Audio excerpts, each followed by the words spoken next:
Em algum momento da sua vida, certamente você já se sentiu inseguro por desconhecer alguns termos que são comumente utilizados em locais onde se pratica musculação.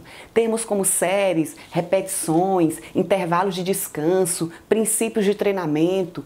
Todos esses termos são termos básicos e realmente você precisa entender esses termos para montar, para acompanhar qualquer programa de musculação. Mas o que é musculação? Musculação é um tipo de exercício físico que exige que a sua musculatura exerça contração, exerça movimento contra alguma força oposta. E geralmente essa força oposta é aplicada através de algum tipo de equipamento, como barras, anilhas, halteres, máquinas, fitas elásticas, as faixas elásticas e até mesmo o peso do próprio corpo pode ser uma resistência oposta à contração muscular. É importante a gente ressaltar que a musculação ela também tem outras denominações, como por exemplo, exercícios resistidos, treinamento de força, treinamento com peso. Todas essas denominações significam musculação, é a mesma coisa. Então, onde você encontrar exercício resistido, treinamento de força, treinamento com pesos, essas expressões estão se referindo ao treinamento de musculação. Por que nós praticamos musculação? Por que a gente aplica musculação com os nossos clientes? A musculação atualmente é um dos métodos de treinamento mais utilizados e mais pesquisados, sobretudo porque ela oferece uma série de benefícios que podem ser alcançados com um único tipo de programa. Ou seja, você faz um programa de treinamento e com um único tipo de programa você já consegue alcançar inúmeros benefícios. Os principais benefícios que a musculação traz hoje em dia, quando ela é aplicada, por exemplo, é a força muscular, a massa magra, que inclui aumento de músculo e aumento de osso, massa muscular e massa óssea, a redução da quantidade de gordura corporal, ou seja, redução do excesso de gordura corporal. A musculação ainda aumenta o desempenho para as atividades esportivas e aumenta o desempenho para as atividades da vida diária, que é muito importante para a qualidade de vida de idosos e de pessoas que estão em condição de debilidade física. Além disso, a musculação reduz os níveis de pressão arterial de quem está com a pressão elevada, no caso hipertensos. A musculação ela adequa o perfil lipídico e ainda aumenta a sensibilidade das células à insulina, uma característica que é fundamental, principalmente para quem tem diabetes. A grande característica da musculação é que com apenas um treino de musculação, ou seja, com a estruturação, a elaboração de um programa de musculação bem feita, você consegue alcançar todos esses objetivos de uma só vez. Você pode até priorizar um ou dois desses objetivos, mas ao mesmo tempo que você está alcançando os objetivos que são prioritários para você, todos os outros objetivos e benefícios que a musculação pode dar para o seu cliente também vão ser alcançados. Como nós falamos no início da aula, existem algumas definições que são básicas para fazer a leitura, para fazer a elaboração do programa, como por exemplo, as ações musculares. Quais são as ações musculares que eu posso usar no treinamento que eu vou aplicar com o meu cliente? Nós temos 3 tipos de ações musculares que existe a possibilidade de fazer parte do programa. Por exemplo, a ação muscular concêntrica. O que é uma ação muscular concêntrica? Ação muscular concêntrica é uma ação onde o músculo ele exerce a atividade e reduz o ângulo da articulação. Ou seja, no momento em que a aproximação da origem e da inserção do músculo, ocorre também redução do ângulo da articulação que está envolvida no movimento. Quando você faz um movimento onde o músculo aproxima a sua origem e a sua inserção, além disso, reduz também o ângulo da articulação, essa ação muscular é considerada uma ação muscular concêntrica. Uma forma fácil de você lembrar disso é, toda vez que você está fazendo uma ação, um movimento, um exercício onde o peso está sendo levantado, elevado, essa ação é certamente uma ação muscular concêntrica. Existe um outro tipo de ação muscular que a gente conhece como ação muscular excêntrica. Nada mais é do que o inverso da ação muscular concêntrica. Ou seja, quando o músculo está realizando uma ação excêntrica, a sua origem e a sua inserção, elas estão se afastando. Ao mesmo passo em que a origem e inserção muscular se afasta, perceba que há um aumento da amplitude de movimento. Então, toda vez que ocorrer um afastamento da origem e da inserção do músculo, acompanhado, obviamente, de um aumento da amplitude de movimento daquela articulação que está envolvida, nós temos uma ação muscular excêntrica. Uma forma muito simples de você lembrar o que é uma ação muscular excêntrica é perceber que toda vez que o peso está sendo abaixado, eu tenho uma ação muscular excêntrica. Quando eu tenho ação muscular concêntrica, o peso sobe. Quando eu tenho ação muscular excêntrica, o peso desce. É uma forma fácil de você lembrar. Além desses dois tipos de ação muscular que a gente mostrou aqui, a gente ainda tem a ação muscular isométrica. Na ação muscular isométrica, existe contração, ou seja, existe ação muscular, porém não tem movimento. É como você tentar empurrar uma parede e não conseguir, porque essa parede não vai sair dali. Então você tenta movimentar, tem ação muscular, mas não tem movimento. Da mesma forma, se eu pedir para você sustentar na mão um determinado objeto, um determinado peso, uma determinada carga e não movimentar, os músculos estão trabalhando de forma isométrica para manter aquele peso ali. Ou seja, quando você trabalha de forma sustentada, sem movimento da articulação, também não há afastamento e nem aproximação da origem da inserção do músculo, você tem uma ação muscular isométrica. Sempre que você tentar mover algo ou tentar sustentar algo numa posição sem mudar o ângulo de movimento, eu tenho aí uma ação muscular isométrica. Um termo muito comum e que você também já deve certamente ter ouvido falar é no termo repetição. O que é uma repetição? Repetição é um movimento completo. Existe na musculação alguns movimentos que têm ações musculares conjugadas. Por exemplo, geralmente, quando a gente está praticando musculação, a gente faz ações musculares que são compostas por ações concêntricas e por ações excêntricas. Quando você faz um movimento de flexão de cotovelo, por exemplo, você está fazendo aqui uma ação concêntrica e uma ação excêntrica, as duas conjugadas. Esse tipo de ação muscular nós chamamos de isotônica. Então, geralmente na musculação nós utilizamos com muita frequência movimentos isotônicos, que são movimentos conjugados de ações concêntricas e ações excêntricas. Então, quando a gente fala que vai fazer um movimento completo de uma ação isotônica, significa dizer que eu fiz uma ação concêntrica e uma ação excêntrica. Quando eu faço esse movimento completo, eu chamo isso de repetição. Então, repetição é um movimento completo de uma determinada ação muscular. Outro termo também muito falado, muito conhecido, é o termo série. O que é uma série? Alguém já deve ter lhe dito, ou você já deve ter ouvido falar, faça tantas séries, de um determinado exercício. O que é uma série? Uma série é um conjunto de repetições, que pode ser composto pelo número de repetições que você quiser. Uma série de 5, uma série de 10, uma série de 12, uma série de 15 repetições, ou seja, tudo isso é série, a gente chama de série. Série é um conjunto de repetições. Outro termo que também é muito utilizado é o termo repetição máxima. O que significa repetição máxima?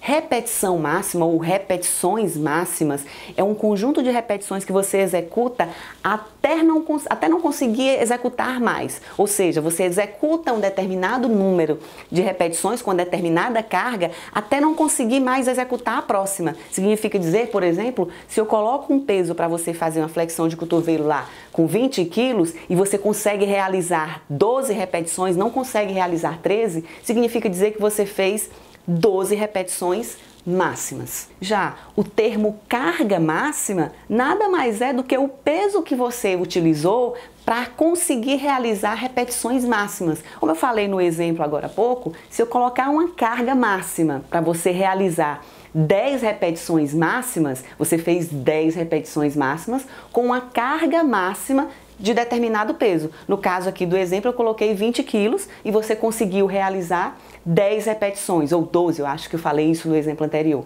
12 repetições máximas. Então, o peso que você utilizou, que conseguiu realizar apenas aquelas 12 repetições que foram máximas, ali é a carga máxima para aquelas 12 repetições. Então, carga máxima é o máximo de carga, o máximo de peso para executar repetições máximas. Muitas vezes nós realizamos uma repetição máxima. O que é uma repetição máxima? É uma repetição só com a carga máxima para realizar apenas uma repetição. Esse termo de uma repetição máxima, ele é muito importante porque a gente utiliza ele em um teste que também é muito conhecido, chamado de teste de repetição máxima. Lembre desse termo e lembre o que é uma repetição máxima, porque a gente vai já explicar que para colocar a intensidade, para escolher o peso correto para realizar algum tipo de exercício, a gente precisa determinar essa repetição máxima, ou seja, a carga de uma repetição máxima. Lembre ainda que a repetição máxima ela é específica para o exercício. Se eu vou fazer, por exemplo, um supino, 10 repetições máximas em um supino, a carga é uma. Se eu vou fazer um leg press, 10 repetições máximas para um leg press, a carga também é outra. Então existe especificidade entre a carga máxima para um determinado número de repetições entre os diferentes tipos de exercício. Toda vez que você quiser determinar a carga máxima para um determinado tipo de exercício, essa carga máxima tem que ser encontrada naquele exercício. Um outro termo que é muito utilizado é o termo força máxima. O que é força máxima? Força muscular máxima. É o máximo de força que o seu músculo está conseguindo realizar em um determinado momento. Por exemplo, se você for fazer um teste de uma repetição máxima, ou seja, saber qual a sua carga máximo para uma repetição num supino, por exemplo, se você encontrou lá que para uma repetição máxima você conseguiu realizar com 40 quilos, 40 quilos é a sua força máxima naquele momento para aquele exercício. Essa força máxima, obviamente, ela pode ser alterada e é alterada com o treinamento. Afinal de contas, esse é um dos grandes objetivos do treinamento, aumentar a força máxima da musculatura. Existe um termo chamado de zona de repetição máxima. O que é zona de repetição máxima? Você já viu alguma vez alguém dizer para você fazer assim, ó, faça uma série de 8 a 10 repetições, ou faça uma série de 10 a 12 repetições. O que significa esse 10 a 12, esse 8 a 10 repetições? É exatamente a zona de repetições máximas que a gente chama. Então, zona de repetição máxima nada mais é do que um intervalo de algumas repetições que você deve executar durante uma série. Geralmente, esse intervalo ele é compreendido por 3 repetições, ou seja, a zona de repetições ela é composta por 3 repetições. Se eu disser para você fazer uma série de 8 a 10 repetições máximas, nessa série você deve ser capaz de fazer 8 ou 9 ou 10 repetições, vai depender da sua capacidade e da carga que foi colocada. Então, zona de repetições máximas nada mais é do que um intervalo de repetições, geralmente são 3 repetições, onde você vai prescrever a série de exercício para o seu cliente realizar até essa faixa de repetições. Certamente você já ouviu falar no termo potência, especialmente quando se trata de treinamento para atletas ou treinamento para idosos, A gente diz muito que idosos precisam melhorar a potência. Mas você sabe o que é potência? Potência nada mais é do que você realizar um determinado esforço em um determinado tempo. Quanto mais esforço você fizer em menos tempo, mais potência você tem. É por isso que para encontrar o valor da potência de uma determinada ação, de um determinado movimento que você vai fazer, nós pegamos a carga, o peso, multiplicamos pela distância vertical que aquele peso é movido, e dividimos pelo tempo que você levou para executar aquele movimento. Isso é potência. Então observe que na potência, existem 3 variáveis que você pode alterar. Ou seja, para aumentar a potência de um cliente, você pode aumentar o peso para a realização daquele movimento, ou aumentar a distância em que aquele peso está sendo movido, ou ainda reduzir o tempo em que aquele movimento está sendo executado. Você tem 3 variáveis para alterar, para mudar a potência, para melhorar a potência do seu cliente. Por exemplo, se o seu cliente está fazendo um exercício com 10 quilos de supino e ele leva para isso 4 segundos, toda vez que você conseguir aumentar o peso desse movimento, significa dizer que você aumentou a potência. Ou, se você conseguir fazer o mesmo movimento com o mesmo peso em menos tempo, significa também que você conseguiu aumentar a potência. Se você conseguir aumentar a distância, ou seja, a distância vertical em que o peso é movido, e isso você só consegue se você aumentar a amplitude de movimento, você também aumenta a potência. Isso é muito importante porque geralmente as pessoas negligenciam a amplitude de movimento, fazem exercícios com amplitude reduzida. reduzida, lembre que se você reduzir a amplitude de movimento, você está reduzindo a distância de movimentação vertical do peso. E isso é redução de potência também. Geralmente a gente utiliza exercícios com amplitude total, né? Amplitude máxima possível. Então, o que a gente consegue variar mais para melhorar mais a potência de um determinado cliente é o peso ou o tempo em que aquele movimento está sendo executado. Isso é muito importante porque algumas pessoas pensam que para treinar potência é necessário reduzir o tempo de execução, ou seja, é necessário fazer o exercício mais rápido. E não é. Perceba que se você aumentar o peso da execução, ou seja, o peso do exercício e não mexer na velocidade, faz o exercício com a mesma velocidade que você estava fazendo, você já aumenta a potência. Isso é importante, por exemplo, quando você vai trabalhar com idosos, com pessoas debilitadas, onde você num primeiro momento não pode ou não deve, né, em algumas situações, aumentar a velocidade de execução do exercício, mas você consegue aumentar o peso. Então, não é necessário fazer um movimento mais rápido, obrigatoriamente, para que se aumente potência. Se você consegue aumentar o peso que aquele exercício está sendo realizado, você já está aumentando a potência de realização daquele movimento. Você sabe a diferença entre trabalho e potência? Trabalho nada mais é do que o esforço que você está realizando. Todo esforço que você realiza, a gente chama de trabalho, tá? Então, se você realiza um esforço maior, o trabalho que você realizou for maior. Observe que toda vez que você faz um esforço maior, você precisa de mais energia para realizar aquele esforço. Consequentemente, quanto maior o trabalho realizado, maior o gasto energético naquele movimento. Então, trabalho é a execução de esforço, né? É o esforço que eu realizo para um determinado tipo de movimento, para um determinado tipo de ação muscular ou de algum tipo de exercício. Trabalho, para medir trabalho, basta você multiplicar o peso, né? A carga que você está movendo e multiplicar pela distância em que aquela carga está sendo movida. Isso é trabalho.